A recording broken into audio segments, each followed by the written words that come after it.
Hello and welcome back to Bill's Workbench. I have beadlocks on the bench today, but you've probably seen too many of these kinds of videos, but I wanted to show you one really cool thing right at the beginning, and I want to ask for your comments of how I can make these kinds of videos better. So let's get started. This is how I mount my beadlocks to my tires. Use a little bit of soapy water. That helps me get everything set in place real nice. These longer screws, this is that secret part that I told you at the intro. I use this is to get it started in here. So you don't have to keep pinching the tires together in order to get the first screw started. The longer screw helps you do that. You'll want to remove the longer screw once you get a few screws in, because that's going to interfere with the rotation of the rim. It's going to interfere with the axle. So that's only for getting started. Save those and put those in your kit, because you may get some beadlocks that don't have the longer ones. You can use those if they're the same thread to get it started. So we'll get these apart.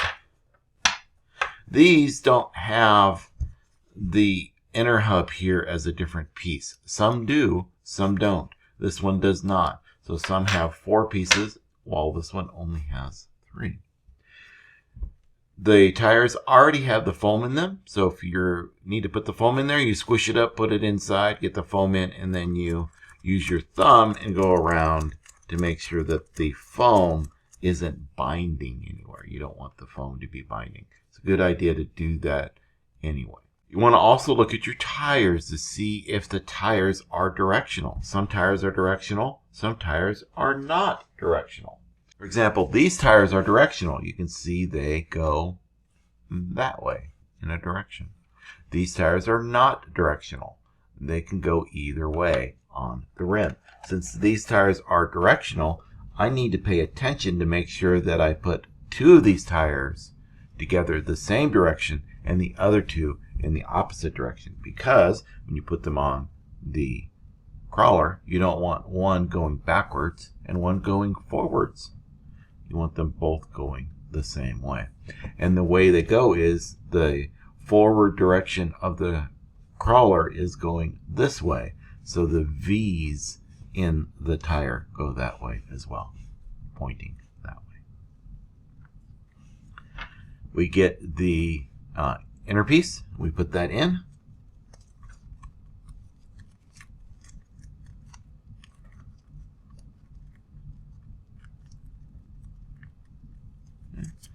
I like to squish it around a little bit to make sure everything is sitting right.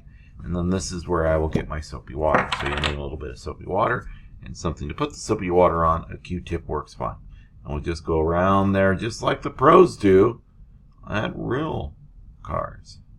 Just a little bit of soapy water. Not much, because you don't want the soapy water to stay in there forever. You need it to evaporate over time. A little squish out there with the insert. I want to make sure I don't have that. Good. And now I'm going to place my tire in the direction it's going to travel. I'm going to put the first one in on the left.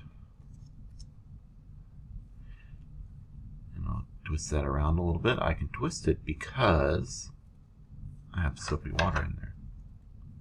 And then we'll get this in there, and we want to make sure that all the holes and the spokes line up when we put that in there. It looks like they are lining up to me. Let's see if you can see that in the video afterwards. I'll get my long screw.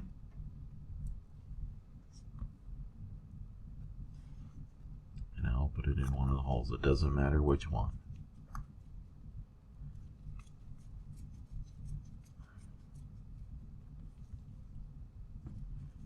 See that? It started without much fuss.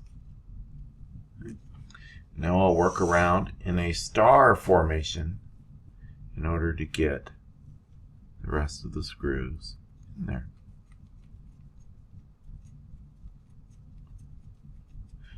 You should not feel any resistance until you get towards the end of the screw where it tightens. If you feel some resistance, back it out a little bit and go and push it back in or screw it back in, because you may cross thread it if you don't have it in there right. Okay, I've got those in there. Now I want to remove the long one. The long one is this one.